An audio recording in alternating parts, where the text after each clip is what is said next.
नमस्कार। आज के इस अंक में आपका स्वागत है। मैं दिवाकर गोदियाल। आज बात होगी आम आदमी पार्टी के सबसे बड़े नेता अरविंद केजरीवाल जी की।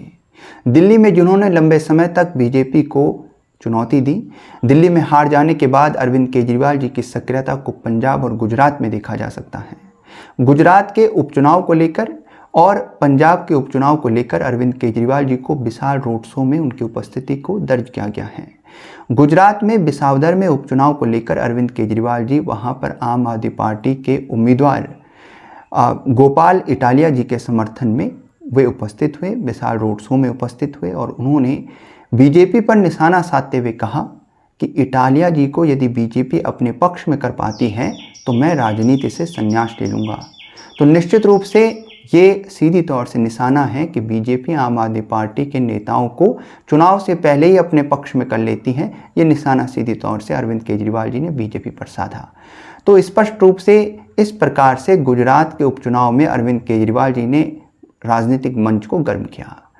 अब बात करेंगे पंजाब की। तो पंजाब में लुधियाना वेस्ट के उपचुनाव को लेकर भी अरविंद केजरीवाल जी ने विशाल रोड शो किया। वहाँ पर संजीव अरोड़ा जी, जो कि आम आदमी पार्टी के नेता हैं, तो वे वहाँ पर उम्मीदवार हैं उनकी तरफ से और वे इस समय पर चुनाव लड़ रहे हैं। तो अरविंद केजरीवाल जी उनके समर्थन में पंजाब के उपचुनाव को लेकर विशाल रोड शो में देखे गए। हालांकि इसे लेकर क्योंकि कांग्रेस भी आम आदमी पार्टी पर निशाना साध रही है और अगर आप देखें तो कांग्रेस की तरफ से भी एक गीत जारी किया गया जिसमें आम आदमी पार्टी के नेताओं की एक तरह से ये कहें कि उन्हें चुनौती दी गई या उनके कार्यों को अच्छा नहीं कहा गया, उनके जो भी कार्य रहे उसमें कमियां गिनाई गई। तो ये जो है निश्चित रूप से दर्शाता है कि कांग्रेस और आम आदमी पार्टी पंजाब में तो कम से कम आमने सामने रहेंगे, क्योंकि वहाँ पर सीधी सीधी इनके बीच एक तरह से ये माना जाता है कि वहाँ पर लड़ाई आम आदमी पार्टी और कांग्रेस के बीच है। कांग्रेस अपनी स्थिति को पुनर्स्थापित पंजाब में करना चाहेगी, इसके लिए उन्हें आम आदमी पार्टी को किसी भी प्रकार से किनारे करना होगा। वही काम कांग्रेस वहाँ पर कर रही है। अब बात करें यदि अरविंद केजरीवाल जी की और आम आदमी पार्टी की आगे की योजना को लेकर, जो बिहार के विधानसभा चुनाव को लेकर होनी चाहिए, तो जो खबर है कि आम आदमी पार्टी बिहार के विधानसभा चुनाव को लेकर अपनी योजना बना रही है और बिहार विधानसभा चुनाव को लेकर खबर ये है कि आम आदमी पार्टी वहां पर उससे पहले एक पदयात्रा करने वाली है जिसमें अरविंद केजरीवाल जी शामिल रहेंगे और इस पदयात्रा से वे वहां पर बिहार के विधानसभा चुनाव में अपने कार्यकर्ताओं को और अपनी स्थिति को वहां पर स्पष्ट करेंगे, मजबूत करेंगे। तो बिहार के चुनाव को लेकर ये अरविंद केजरीवाल जी की योजना है आम आदमी पार्टी की और निश्चित रूप से इस योजना से अरविंद केजरीवाल जी या आम आदमी पार्टी तेजस्वी यादव जी की जो वहाँ पर वोट बैंक है उसमें सेंध लगाएंगे, विपक्ष के सेंध में की वोट बैंक में सेंध लगाएंगे।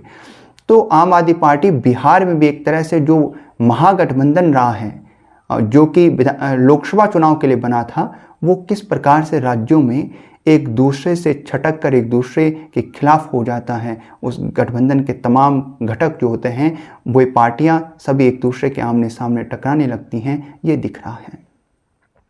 क्योंकि देखिए अरविंद केजरीवाल जी की हम बात कर रहे हैं तो हम कानूनी चुनौतियों को पीछे नहीं छोड़ सकते।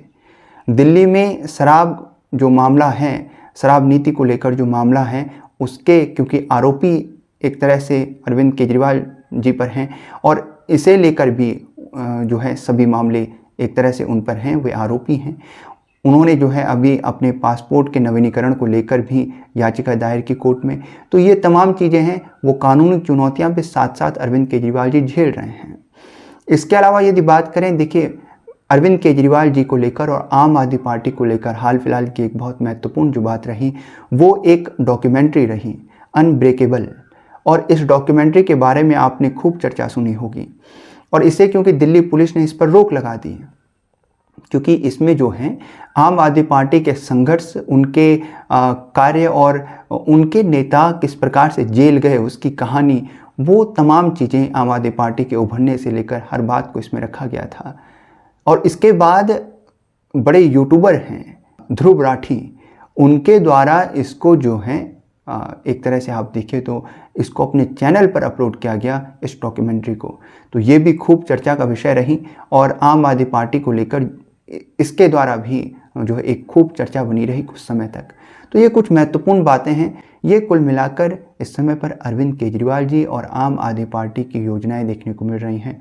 साथियों, आपका इस संदर्भ में क्या सोचना है कमेंट बॉक्स में लिखिएगा। यदि वीडियो पसंद आए तो लाइक कीजिएगा, शेयर कीजिएगा, हमारे चैनल को सब्सक्राइब कीजिएगा।